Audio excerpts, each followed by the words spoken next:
সম্পূর্ণ ডেট একটি মোবাইল চালু হচ্ছিল না। এক টেকনিশিয়ান ভাই কাস্টমারকে সরাসরি আমার রেফারেন্স দিয়ে আমার দোকানে পাঠিয়ে দিয়েছে। ভিডিওটা কিন্তু খুবই গুরুত্বপূর্ণ, শেয়ার করে রেখে দিবেন, তাহলে আপনার অনেক সময় অনেক কাজে লাগবে। এই ভিডিও শেয়ার করতে ভুলবেন না। তো দেখতেই পারতেছেন, যখন 6 পোর্ট চার্জারে লাগালাম 0 এম্পিয়ার, কোনো এম্পিয়ার নিচ্ছে না। পরবর্তীতে ডিসি পাওয়ার সাপ্লাইতে এটা লাগানোর পরে এখন আমরা এখানে পাওয়ার বাটন প্রেস করব, পাওয়ার বাটনে চাপ দেব। পাওয়ার বাটনে চাপ দেওয়ার পরে দেখব যে কি রিডিং দেখায়। তো এখন আমি এটাকে পাওয়ার বাটন চাপ দেব। পাওয়ার বাটন চাপ দিলে আপনারা দেখতে পারবেন, এই দেখেন কোনো রিডিং দিচ্ছে না, একেবারেই 0 রিডিং, কোনো রিডিংই আসতেছে না, কোনো এম্পিয়ারই আসতেছে না, একেবারেই নো সেন্স। তো এখন সময় হয়েছে মাদারবোর্ডটাকে খোলার, একটু চেক করার। তো মাদারবোর্ডটা খুলতেই দেখলাম এই পাশে পাওয়ার আইসির আশেপাশে টিন শেলটা কাটা, হয়তো কোনো টেকনিশিয়ান ভাই কেটেছে। আর পাশেই খেয়াল করলাম একটা কয়েল আছে, সম্ভবত এই কয়েলটা এখান দিয়ে আঁচড় লেগে কয়েলের উপরের প্লাস্টিকের যে আবরণ অংশ সেটা হয়তো বা ক্ষয় হয়ে গিয়েছে। আচ্ছা, যাই হোক, এখন আমরা এটাকে চেক করব। তো চেক করার আগে আমরা আসলে দেখব যে আমাদের ভিভ্যাট লাইন, বিপিএইচ লাইন, এই লাইনগুলা ওকে আছে কিনা। তো বিপিএইচ লাইনটা কোথায় গিয়েছে সেটা আমরা এখন এস্টিমেটিক বর্ণীয়তে দেখে নেব। বর্ণীয়তে দেখলাম এটার বিপিএইচ লাইনটা কোথায় আছে। তো বিপিএইচ লাইন যেখানে আছে এখানে টিন শেল একেবারে ইনটেক, এটাকে টিন শেলটাকে উঠালাম। ওঠানোর পরে এটা আমি এখন চেক করব। তো চেক করে দেখতে পারতেছি বিপিএইচ লাইনগুলো ওকে আছে। বিপিএইচ লাইনের আশেপাশে কোনো শর্ট নাই, বিপিএইচ কয়েলটাও ঠিক আছে, এবং কি কোনো ক্যাপাসিটার আশেপাশে কোনো কিছুই শর্ট হয় নাই।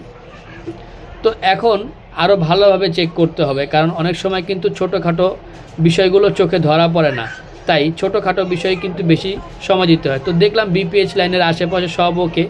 এখন আমি পাওয়ার লাইনে, পাওয়ার আইসির আশেপাশে এই লাইনগুলো চেক করব, তাই স্টিল সেটাকে খুলে ফেললাম।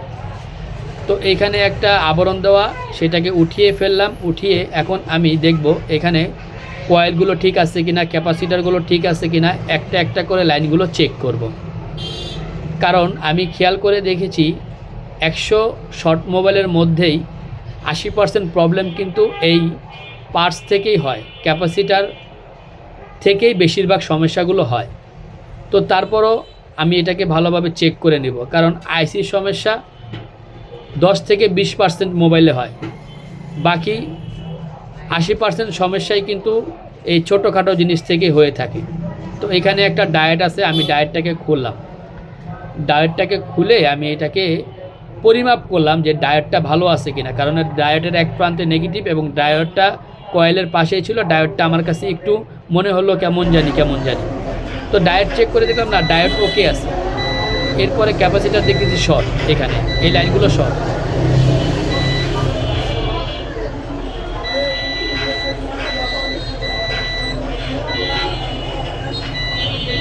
এই ফ্যানটা একটু বন্ধ করো তো। তো 4টা ক্যাপাসিটার শর্ট পাওয়ার পর এখানে এখন রজন দিয়ে ধোয়া দিচ্ছি। এখানে দেখতে হবে কোন ক্যাপাসিটারটা গরম হচ্ছে, যেহেতু 4টা ক্যাপাসিটার শর্ট, তো যে কোনো একটাই সমস্যা হয়েছে, 4টাতে তো আর সমস্যা হয় নাই, যে কোনো একটা ক্যাপাসিটার হয়তো এখানে শর্ট হয়েছে।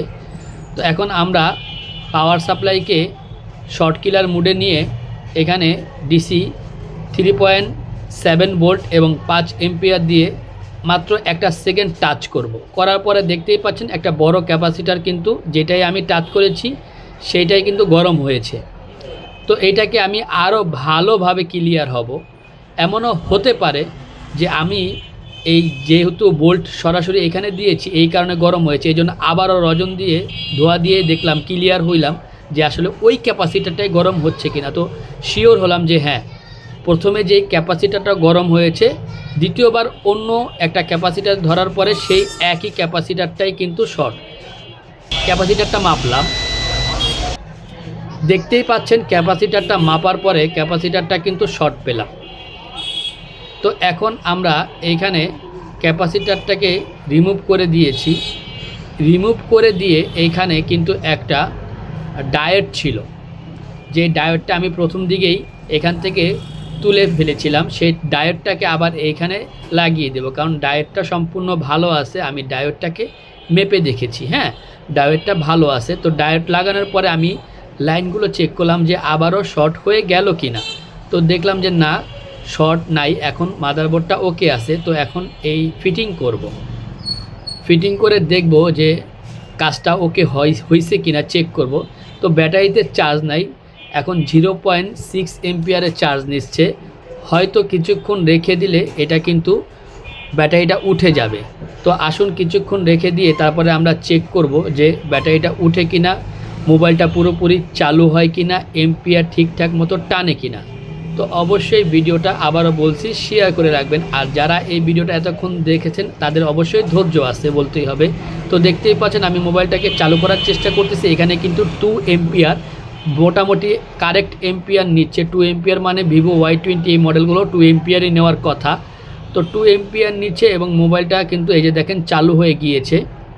তো কাজটা করতে প্রায় 2 থেকে আড়াই ঘন্টার মতো সময় লেগেছে। এই কাজ করার পাশাপাশি ভিডিও করতে অনেক কষ্ট হয়, আপনাদের জন্য ভিডিও করি, আমার ভিডিও করতে ভালো লাগে। তাই অবশ্যই এই ভিডিওটা যারা দেখেছেন এতক্ষণ ধৈর্য নিয়ে তাদেরকে আমার পক্ষ থেকে অসংখ্য অসংখ্য ধন্যবাদ দিচ্ছি। ভিডিওটা ভালো যদি লেগে থাকে অবশ্যই একটা লাইক, একটা কমেন্ট, একটি সুন্দর মন্তব্য করবেন এবং কাজটি ভালো লেগে থাকলে অবশ্যই শেয়ার করে রেখে দিবেন। সবাই আমার জন্য দোয়া করবেন। আসসালামু আলাইকুম। আজকের মতো এই পর্যন্তই, ধন্যবাদ।